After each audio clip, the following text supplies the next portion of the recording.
Radiant Child, the story of young artist Jean-Michel Basquiat by Javaca Steptoe.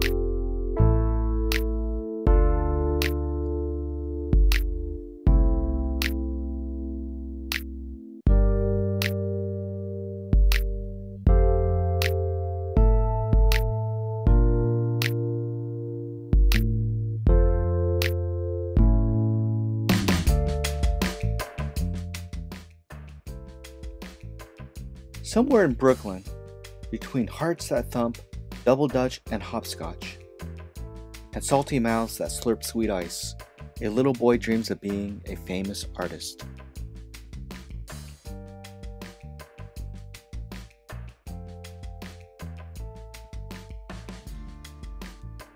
In his house, you can tell a serious artist dwells.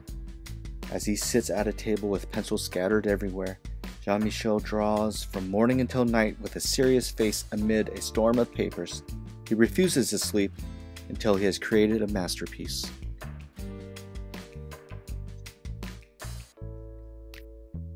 At night, images enchant Jean-Michel's mind, and he wakes from his dreams to add one more line. His drawings are not neat or clean, nor does he color inside the lines. They are sloppy, ugly, and sometimes weird, but somehow still beautiful.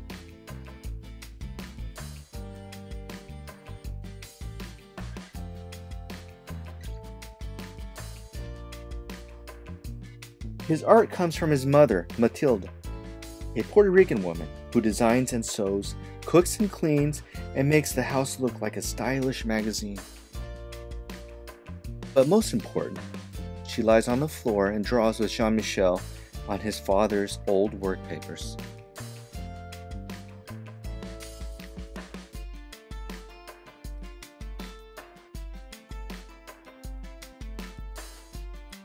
From her, he learns that art is not only in the poetry books she reads to him, or in the theaters and museums they visit. Art is in the street games of little children, in our style and the words that we speak. It is how the messy patchwork of the city creates new meaning for ordinary things.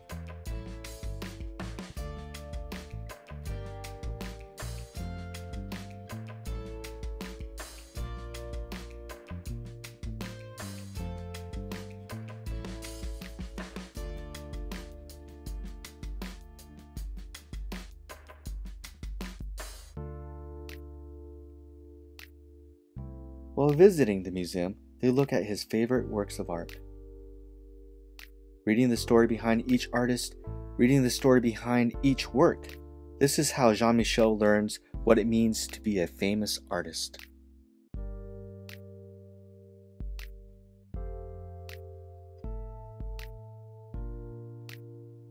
Back at home, he creates art on the floor as his father Gerard plays jazz records. Mama Mathilde cooks arroz con pollo, and calls Jean-Michel mi amor. The energy and life of the city can be felt in each line of his drawings.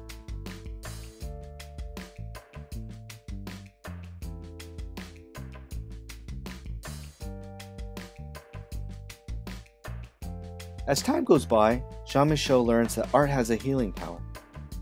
After a car accident, he is scared and confused. Mathilde gives him a book to calm his fears. It is filled with pictures of bones, skulls, and other body parts. Jean-Michel draws from it until he knows it all by heart. He is no longer afraid. Back at home, Jean-Michel's body heals, but his heart breaks. His mother's mind is not well, and the family breaks. She no longer lies on the floor and draws with Jean-Michel, but sits by the window, singing only to birds. Jean-Michel is confused and filled with a terrible blues when Mathilde can no longer live at home.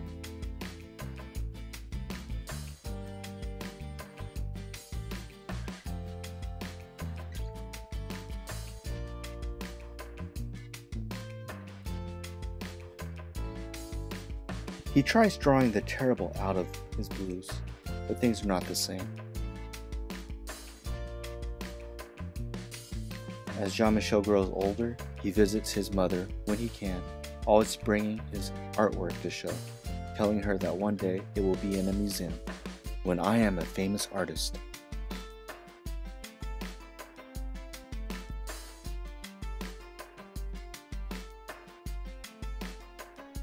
A teenager now, Jean-Michel decides, Papa, I will be very, very famous one day. With a sly look, a twinkle in his eye, Jean-Michel leaves Brooklyn for New York City, the Lower East Side, a concrete jungle where only the tough survive.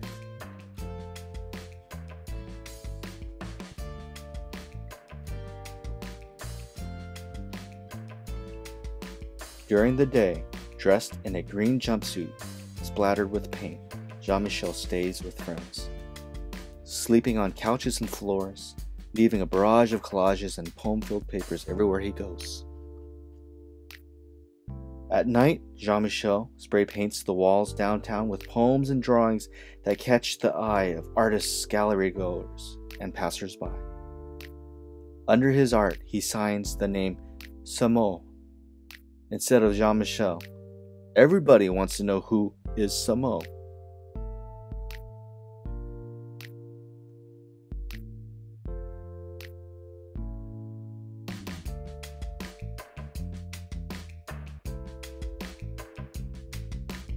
Samo moves from street corners to art gallery walls with powerful color composition and line, collaging and painting on anything he can find.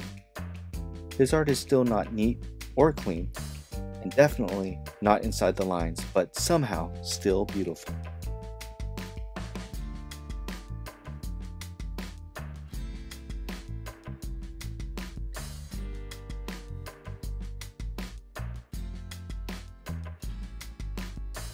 With his magical charm, Jean-Michel draws a crowd, but when it's time to work, he prefers to be alone, with the radio and TV on full blast.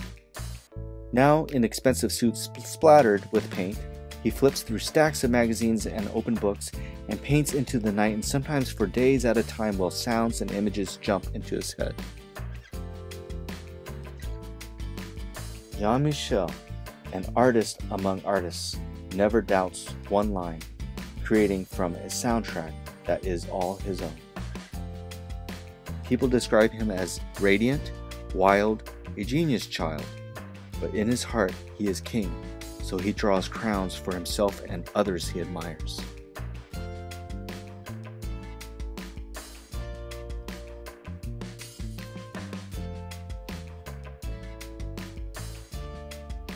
A grown man now, with the art world in his hands, Jean-Michel still visits his mother when he can.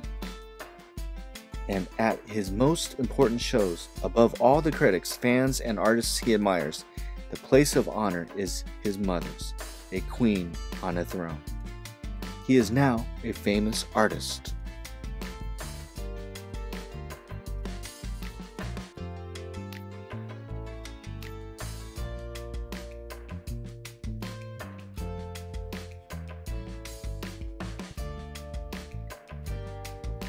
Read this book to find more about Jean-Michel Basquiat,